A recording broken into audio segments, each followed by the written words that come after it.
What is everyone? This is Motorals here, and today I'm going to show you how to fix the too many concurrent requests in ChatGPT error that you may be getting. So let's get right into this.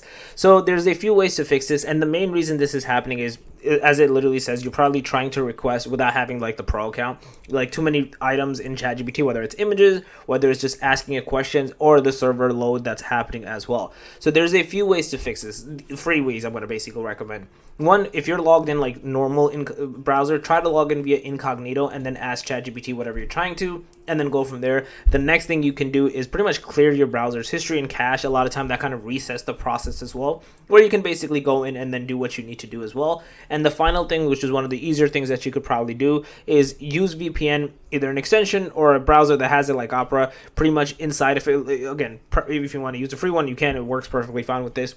Log in and then try to basically go from there with ChatGPT, and you're not going to get these errors persisting any longer. So yeah, that's basically it. If you guys are a video, please thumbs up, channel, make sure to subscribe, click that notification bell. Now, Motor's out. Peace.